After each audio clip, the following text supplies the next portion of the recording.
साई गुरु सतनाम। तो आज सतारा में राजापुर क्षेत्र में ये मूल ज्ञान का प्रचार होने जा रहा है। बहुत बड़े भाग हैं उन जीवों के जो आज इस सत्संग को सुन पाएंगे, और उससे भी बड़े भाग हैं उन जीवों के जो इस सत्संग को थोड़ा सा भी समझ पाएंगे।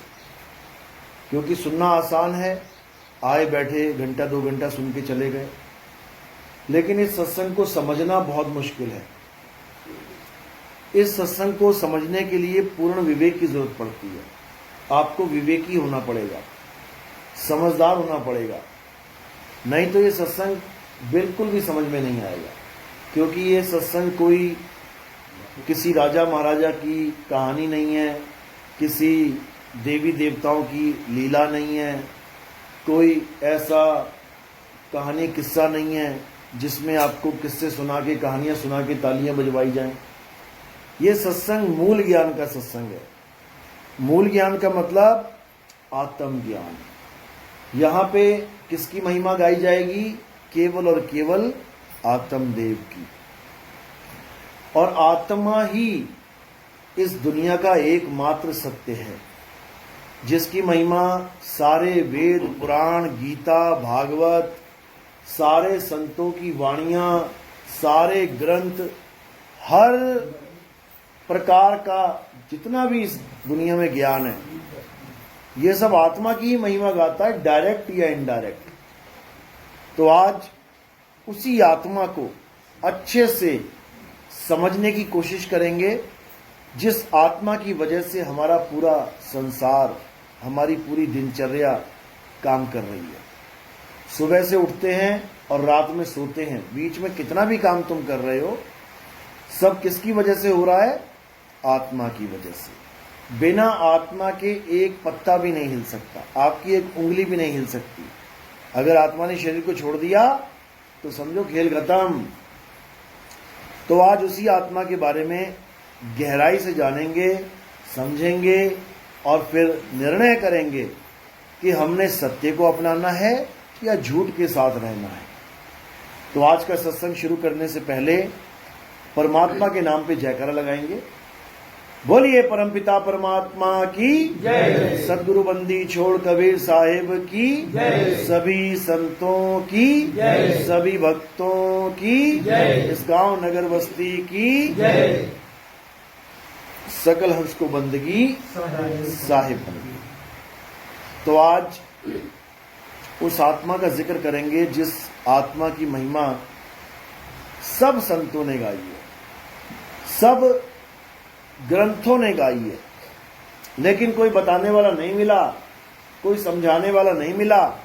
इसलिए हम सब अलग अलग प्रकार की पूजा पाठ में, अलग अलग प्रकार के तीर्थ व्रत में, अलग अलग प्रकार के संस्कारों में उलझ के रह गए। परमात्मा कितने हैं? 2, 4, 5, 7 कितने परमात्मा हैं? हर धर्म, किसी भी धर्म में चले जाओ, किसी को भी पूछ लो, परमात्मा कितने हैं? एक ही बताएगा, 2 बोल ही नहीं सकता। 3, 4, 5 तो बहुत दूर की बात है। परमात्मा एक है, सबको पता है, लेकिन फिर भी हम अनेकों रास्तों पे चल रहे हैं। कोई पीपल पूज रहा है, सोच रहा है इसको पूज के परमात्मा मिल जाए। कोई पत्थर पूज रहा है, वो सोच रहा है पत्थर पूज के भगवान मिल जाए। कोई तुलसी पूज रहा है, कोई हवन कर रहा है, कोई यज्ञ कर रहा है, कोई तीर्थों में स्नान कर रहा है, कोई पर्वतों की परिक्रमा करने में लगा है, कोई नदियों की परिक्रमा कर रहा है।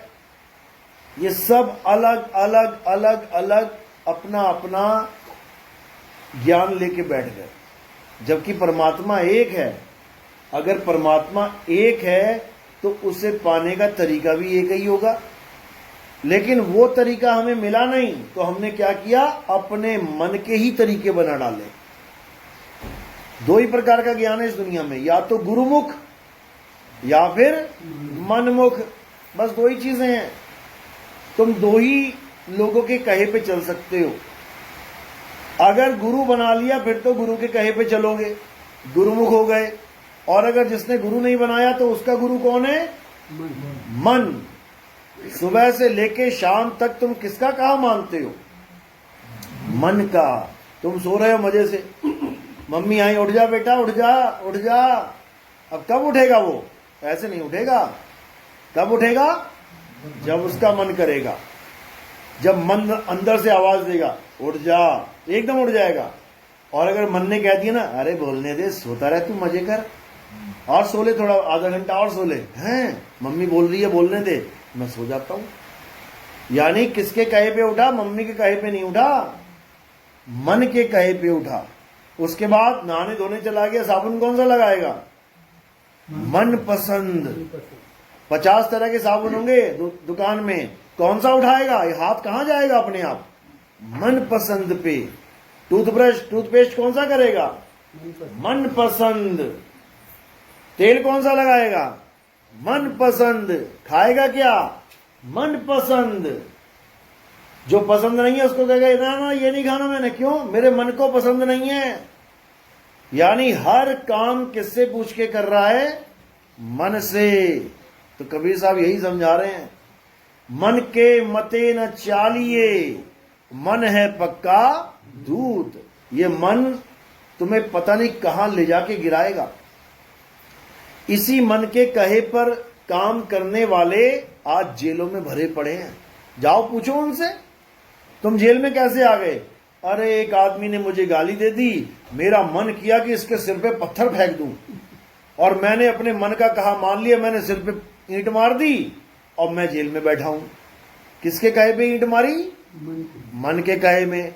अगर उस वक्त मन की बात ना मानता, 5 मिनट की बात थी, गाली दी है कोई बात नहीं, कोई घुसा थोड़ी नहीं मार दिया, दर्द थोड़ी नहीं हुई कहीं पे, हवा का बुलबुला था, गाली दे दी। उस वक्त शांत रहता, मन की बात ना मानता, तो सारी उम्र की उम्र कैद ना होती। पत्थर मार के कत्ल ही कर दिया उसका, उम्र कैद हो गई। यानी एक गाली सहना ये आसान है या पूरी उम्र जेल में रहना आसान है? ऐसी भरी पड़ी हैं जेलें। बस वही 2 पल जो मन के कहे पे कांड कर दिया, बस वो समझ जाते कि मुझे कौन गाइड कर रहा है, मन कर रहा है, मैं ना मानता इसकी बात, बच जाते। लेकिन एक भी नहीं बचने वाला, क्योंकि यहां पर सबके सब मन के गुलाम हैं। आम आदमी की तो क्या बात करें, बड़े बड़े देवी देवता गुलाम हैं मन के, बड़े बड़े देवी देवता, क्योंकि उनको भी नहीं पता कि अंदर से ऑर्डर कौन दे रहा है। जो उनके मन में आ रहा है करते जा रहे हैं, जो मन में आ रहा है करते जा रहे हैं। अब कबीर साहब यही समझा रहे हैं, अरे मन जाता है तो जाने दे, तू थाम के राख शरीर, और उतरा पड़ा कमान से क्या कर सके तीर। कहते हैं अगर कोई गलत काम करने के लिए तुम्हारा मन जा भी रहा है, कहते हैं उसको जाने दे। मन कह रहा है आज शराब पीनी है, उसको क्या बोलना है? जा पिया, जा ठेके पे जा पिया। मन को जाने दे, तू शरीर मत ले जाइयो साथ में।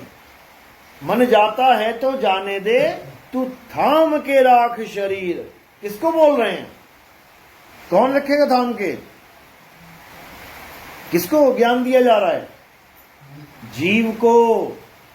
जीव को समझाया जा रहा है कि जीव, हे जीव, ये मन तुझे भरमाने की कोशिश कर रहा है, ये मन दारू के ठेके तक जाके तुझे भी बुलाने की कोशिश कर रहा है, तू मत जाना, इसको जाने दे। लगाने चक्कर कहां लगाता है, लेकिन शरीर को मत उठा दियो, क्योंकि उठेगा तेरी ताकत से। मन में इतनी ताकत नहीं है कि शरीर को उठा पाए। मन तो केवल एक आइडिया दे सकता है। मन केवल तुम्हें एक विचार पैदा कर सकता है तुम्हारे अंदर। बैठे बैठे क्या हुआ, मेरा मन कर रहा है वो सामने पहाड़ी पे चला जाऊं, केवल विचार दे रहा है, लेके नहीं जा सकता, वो उठा नहीं सकता इस शरीर को। उठाएगा कौन? तुम उठाओगे, तुम पावर दोगे शरीर को उठने के लिए, उठेगा, सारे काम करेगा। तो इसी प्रकार ये जो मन है, असल में यही हमारा सबसे बड़ा शत्रु है, दुश्मन है, लेकिन हम इसे सबसे अच्छा दोस्त मान बैठे। यही हमारा भक्षक है। सामने वाला हमें गोली मारेगा, क्यों मारेगा? उसके मनने का है। अब उसका मन और हमारा मन अलग अलग है क्या? एक ही मन है, सब में विराजमान है। एक ही मन अनंतो रूप बना के बैठा हुआ है सबके अंदर, और एक दूसरे से लड़वा रहा है, मरवा रहा है, बड़े बड़े भगवानों को श्राप दिलवा रहा है। विष्णु जी के भी अंदर मन बैठा हुआ है, नारद के अंदर भी मन बैठा हुआ है। विष्णु जी के मन ने नारद के साथ एक खिलवाड़ कर दिया। क्या खिलवाड़ किया? एक स्त्री के लिए वो चाहता था कि मेरी शादी हो जाए इससे। विष्णु जी ने ऐसी लीला रच दी कि उसको स्वयंवर में अपना मुख यानी सुंदर मुख देने की जगह बंदर का मुख दे दिया। अब विष्णु जी ने जब ऐसा किया, किसके कहे पे किया?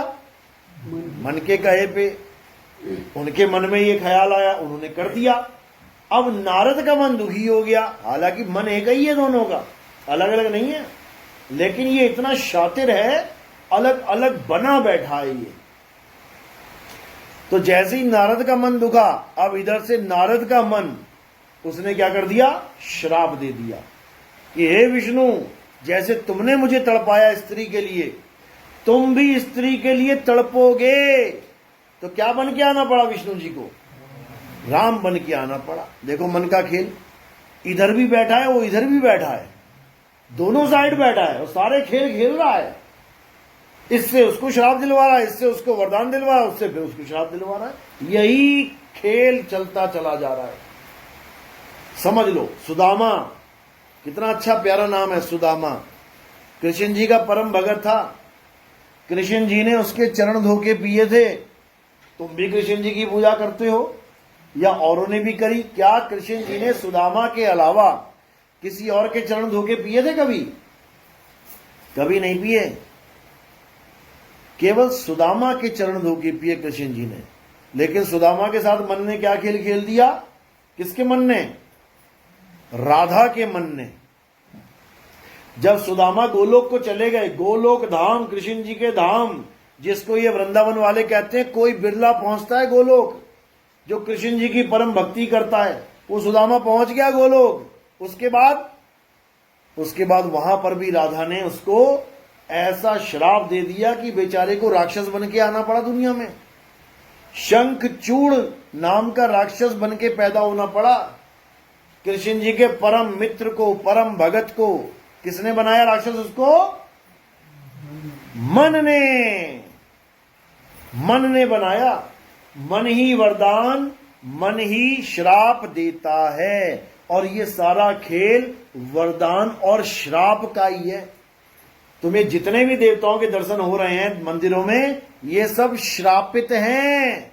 सबको श्राप लगे हुए हैं, समझे? राम जी को भी श्राप लगा था, विष्णु जी को भी श्राप लगा है, कृष्ण जी को भी श्राप लगा है, हनुमान जी को भी श्राप लग गया था। कोई बचा श्राप से? देवताओं के राजा इंद्र को भी श्राप लगा हुआ है। ये सारे श्रापित देव हैं, श्रापित भगवान हैं। विष्णु जी को नारद ने श्राप दिया, राम जी को बाली ने श्राप दिया, कृष्ण जी को उस ऋषि ने श्राप दिया, और उसने भी दिया कि तेरा कुल ही नाश हो जाए, तूने मेरा कुल नाश किया, तेरा भी यदुवंश नाश हो जाए। तो सबको श्राप ही लगे हुए हैं यहां पे। सीता को भी श्राप लगा हुआ था, समझ लो। गंगा को भी श्राप लगा हुआ था, तभी धरती पे आई भीष्म पिता मां की मां बन के। सब श्रापित हैं, एक से लेके जेड तक सबको श्राप लगता है, तभी धरती पे पैदा होते, नहीं तो कोई आता ही नहीं जल्दी। तो हमारे भगवान कौन बने हुए हैं? जो श्राप खा खा के आए हैं। अभी श्रापित जगह तुम खरीदने जाओगे ना, कोई कहे श्रापित है, अरे मैं ना लेता इसको, ये मकान श्रापित है, ना तौबा तौबा तौबा, हम नहीं लेते इसको, तो श्राप लगा हुआ है। अरे तुम्हारे भगवानों को श्राप लगे हुए हैं, तुम उनको पूज रहे हो। पूजना किसे है? जिसको कभी श्राप नहीं लग सकता। किसको नहीं लग सकता? सारी दुनिया के सारे भगवान खड़े हो जाएं, जितने भी तुम मानते हो, सारी दुनिया के ऋषि मुनि खड़े हो जाएं, सारी दुनिया के पीर पैगंबर खड़े हो जाएं, सारी दुनिया के जैन मुनि बुद्धिस्ट सारे खड़े होके श्राप दे दें कि आत्मा तू मर जा, मर जाएगी क्या? नहीं मर सकती। इस दुनिया में अगर कोई ऐसा है जिसको कोई श्राप नहीं लग सकता, जिसको कोई शस्त्र अस्त्र नहीं लग सकता, जिसको कोई अग्नि नहीं जला सकती, जिसको कोई वायु नहीं सुखा सकती, जिसको कोई जल नहीं भिगो सकता, वो क्या है? आत्मा है। केवल उस आत्मा को जानना है, उसको कोई श्राप नहीं लगता, उसका कोई कुछ बिगाड़ ही नहीं सकता। उस आत्मा को जान लेना परमात्मा को जान लेना है। इसी का सारा भेद गीता में बताया गया। क्या कहते हैं? नैनम छिंदंती शस्त्राणि नैनम दहति पावका न चैनम क्लोदंतापे न शुष्यति मरुता। हे अर्जुन, इस आत्म तत्व को ना तो कोई शस्त्र काट सकता है, मुझे तो शस्त्र लग भी जाएगा। पैर में क्या लगा था कृष्ण जी के? कृष्ण जी के पैर में क्या लगा था? तीर, तब उनकी मृत्यु हुई। हे अर्जुन, मुझे तो तीर भी मार सकता है शरीर को, लेकिन आत्मा को तीर नहीं मार सकता। आत्मा को आग नहीं जला सकती, आत्मा को पानी भिगो नहीं सकता। राम जी की मृत्यु कैसे हुई थी? कैसे शरीर छोड़ा उन्होंने? सरयू नदी में डूबे, वो जल समाधि ली उन्होंने। तो पानी ने क्या किया? शरीर का नाश किया। सांस ही नहीं आएगी पानी में तो क्या होगा? शरीर छूट जाएगा। उसके बाद शरीर का क्या होगा? पानी में गल जाएगा। डाल के देख लो पानी में लाश, 4, 5, 7, 8 महीना डाल के देख लो, क्या बचेगा उसमें? सब गल जाएगा, मल जाएगा। तो इसी प्रकार जो चीज गल जाएगी, जल जाएगी, गीली हो जाएगी, सूख जाएगी, कट जाएगी, फट जाएगी, उसकी पूजा नहीं करनी है। किसकी पूजा करनी है? जिसको कोई काट ना सके, जला ना सके, गला ना सके, सुखा ना सके, भिगो ना सके, उस आत्म तत्व की पूजा करनी है, उसको जानना है। तो गीता में यही समझाया गया। अध्याय 2 16वां श्लोक क्या कहते हैं? हे अर्जुन, इस दुनिया में 2 प्रकार के तत्व हैं, एक असत्य और एक सत्य, और 2 ही प्रकार के पुजारी हैं, एक असत्य के पुजारी और एक सत्य के पुजारी। आप लोग किसके पुजारी हो? असत्य के कि सत्य के? असत्य वाले कौन है? हाथ खड़ा करो। एक भी नहीं करेगा। सत्य के पुजारी कौन है? हाथ खड़ा करो। ये बहुत बढ़िया। अभी बता देते हैं, अभी पता लग जाएगा सत्य के हो कि असत्य के हो, क्योंकि अभी तुम्हें पता ही नहीं है सत्य असत्य होता क्या है।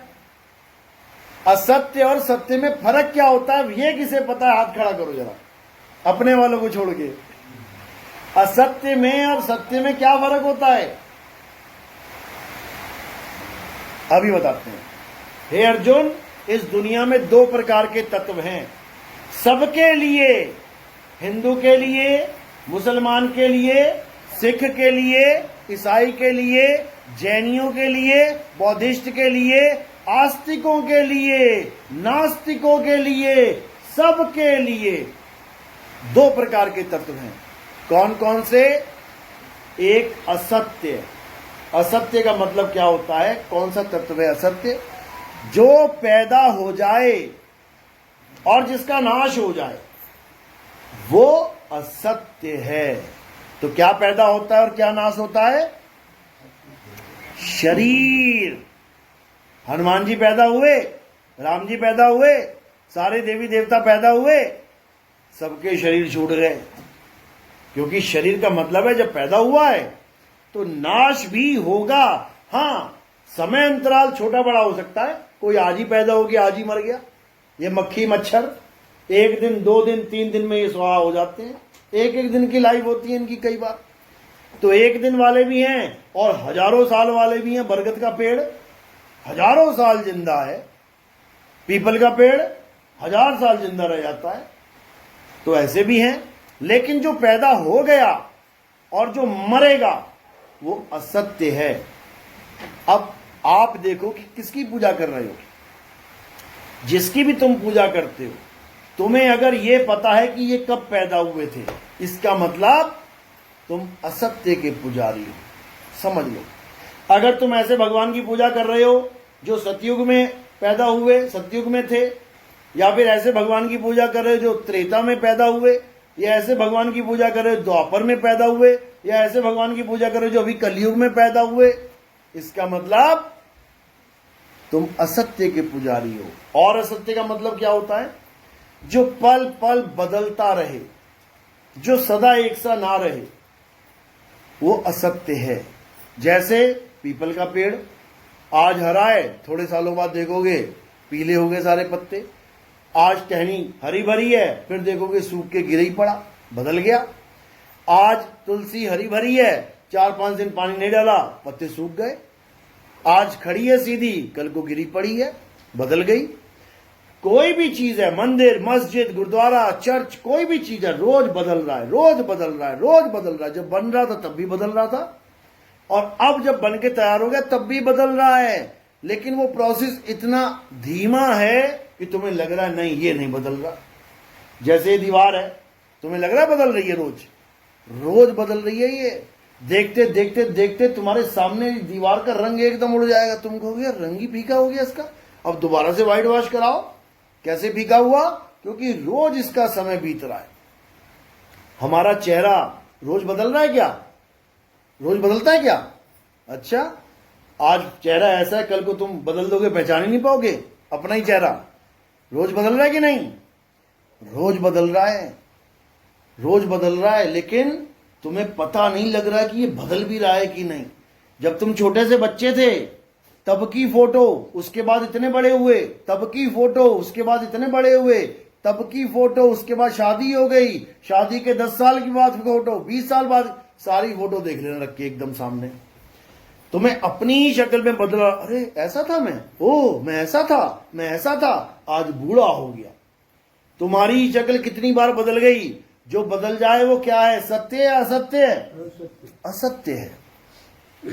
यानी अगर तुम किसी ऐसी चीज की पूजा कर रहे हो जो छोटा सा था, फिर बड़ा हुआ, फिर और बड़ा हुआ, फिर और बड़ा बलशाली हो गया, इसका मतलब असत्य के पुजारी हो तुम। अब लगा लो सारे भगवानों को, छोटे से की पूजा करते हैं, बड़े के भी पूजा करते हैं, जवान की भी करते हैं, सब असत्य है, सब झूठ है, ये सब झूठ है। अब कोई कहे हम किसी की पूजा नहीं करते, हम मंदिर नहीं जाते, मस्जिद नहीं जाते, हम तो केवल नाम जपते हैं, गुरु जी ने नाम दिया है, हम नाम जपते हैं।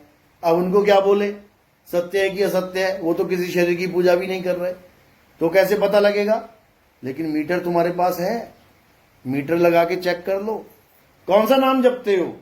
मैं जी कबीर का नाम जपता हूं, हम कबीरपंथी हैं। कोई कबीरपंथी कहे मैं कबीर कबीर जपता हूं, ये नाम सत्य है? अच्छा, अभी देख लेते हैं। अगर ये बदल गया तो इसका मतलब ये असत्य है, क्योंकि सत्य कभी बदलता नहीं है। अब चेक करने का तरीका देख लो। अब मेरे मुंह से आवाज निकलेगी कबीर, अब आपने देखना है बदल रही है कि नहीं बदल रही है। कबीर बदली कि नहीं? बदल गई। बदल गई यानी सत्य है कि असत्य है? असत्य है। अब तुम अपनी अपनी आवाजें निकाल लेना घर जाके, जो तुम नाम जपते हो। अगर बदल गया, असत्य है, याद रखना। चाहे कोई भी नाम है, कोई भी A to Z, अगर तुम उसको जप रहे हो और सोच रहे हो कि ये असली नाम मिल गया मुझे, तो इसका मतलब अभी नहीं मिला। अगर बदल जाए तो जो असली नाम है वो कभी नहीं बदलता, कभी नहीं। उस नाम को क्या बोलते हैं? अखंड नाम। अखंड शब्द, अखंड का मतलब क्या होता है? जिसका कभी खंड ना हो, टूटे ना। देखो कैसे टूटता है, का बी टूट गया, का बी र टूट गया। इसी को कहते हैं टूटना, यानी बदल जाना। तो इन नामों में माया का प्रभाव है, इसीलिए टूट रहा है। अब कई लोग करते हैं कान में उंगलियां डाल के, कहते हैं हम तो शब्द सुनते हैं। उनका कौन सा शब्द है? कहते हैं 5 तरह के शब्द है, हमारे गुरुजी ने बताया है।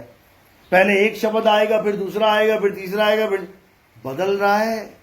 पहले घंटे की आवाज आई, फिर वीणा की आवाज बदल रही है, फिर बांसुरी की आवाज आई, सारंगी की आवाज आई, बदल रही है। जहां भी बदलाव हो रहा है वो सत्य है या असत्य है? असत्य है। यानी इस दुनिया में जितने भी लोग जितने भी प्रकार की पूजा पाठ कर रहे हैं वो सब असत्य है। तो फिर सत्य क्या है? ये कहां मिलेगा? सत्य तुम्हारे पास है। कहीं जाने की जरूरत नहीं है कि कहीं मार्केट में जाके सत्य खरीदने जा रही हो। सत्य तुम्हारे पास है, लेकिन तुम्हें उसका नहीं एहसास है। इसीलिए हमारा जन्म सफल नहीं हो पा रहा है। अब सत्य क्या है? गीता क्या बताती है? हे अर्जुन, सत्य अखंड है। सत्य का कभी जन्म और कभी नाश नहीं होता। और वो सत्य क्या है? आत्मा ही सत्य है। आत्मा का नाम सुना है सबने? सबने आत्मा का नाम सुना है? अपनी अपनी आत्मा लेके आए हो आप लोग? घर पे तो नहीं छूट गई किसी की? लायो बेटा अपनी आत्मा, लायो साथ में। चेक करके देखो कहां रखी है, हाथ लगा के देखो आत्मा कहां रखी है। हाथ पे है। सब अपनी अपनी आत्मा लेके आए हैं। क्या प्रूफ है? क्योंकि अगर आत्मा साथ ना लाते तो ये शरीर यहां पहुंच ही नहीं पाता। और अगर रास्ते में कहीं आत्मा इस शरीर को छोड़ देती तो ये वहीं गिर जाता। अगर यहां बैठी हो, हंस रही हो, हिल रही हो, बोल रही हो, आंखें झपक रही हो, इसका मतलब आत्मा साथ है। ये आत्मा ही सत्य है। इसी आत्मा को जानना भक्ति है। जो कृष्ण जी बता रहे हैं ना, हे अर्जुन भक्ति करो, भक्ति करो। भक्ति का मतलब क्या है? आंख बंद करके बैठ जाऊं, नाम जपूं, भक्ति है। इसको बगुला भक्ति कहते हैं। ये बगुला भक्ति है। आंख बंद करने की जरूरत नहीं है, कान बंद करने की जरूरत नहीं है। किसकी जरूरत है? अपनी आत्मा को जानने की जरूरत है। कैसे मिलेगी? कैसे मिलेगी? अध्याय 4 34वां श्लोक क्या कह रहे हैं? हे अर्जुन, अगर तुम इस आत्मा के ज्ञान को प्राप्त करना चाहते हो, अगर तुम आत्म बोध प्राप्त करना चाहते हो, अगर तुम आत्म ज्ञान प्राप्त करना चाहते हो, तो कहां जाओ? कौन से मंदिर में जाओ? कौन से मस्जिद में? कौन से गुरुद्वारे में? तो तुम ऐसे तत्वदर्शी संत की शरण में जाओ। क्या नाम लिखा है वहां पे? तत्वदर्शी। अब ये तत्वदर्शी क्या होता है? तत्वदर्शी का मतलब पंडित जी नहीं होता कि तुम्हारे हाथ में थाली पकड़ा दी और कहेगी मूर्ति की पूजा करो। तत्वदर्शी का मतलब ये नहीं होता कि तुम्हारे कान में मंत्र फूंक दिए, जाओ बेटा राधे राधे जपो, राम राम जपो, अल्लाह अल्लाह, वाहिगुरु वाहिगुरु जपो। बिल्कुल नहीं। तत्वदर्शी के शब्द में ही अर्थ छुपा है। दोनों को अलग कर दो एक बार। तत्वदर्शी अलग कर दो, तत्वदर्शी। तत्व का मतलब क्या होता है? ये क्या है? ये क्या गिरा है इसमें? ये क्या है? तत्व है। 5 तत्वों में से एक तत्व है। अब इस तत्व का जो मुझे दर्शन करा दे, यानी मुझे प्यास लगी है और जो मेरे गले तक ये तत्व पहुंचा दे, उसको हम तत्वदर्शी संत कहते हैं। वो हमें भेद समझाएगा और हमारे गले तक ये जल पहुंच पाएगा। तो कोई नाम जपना पड़ा क्या? देखो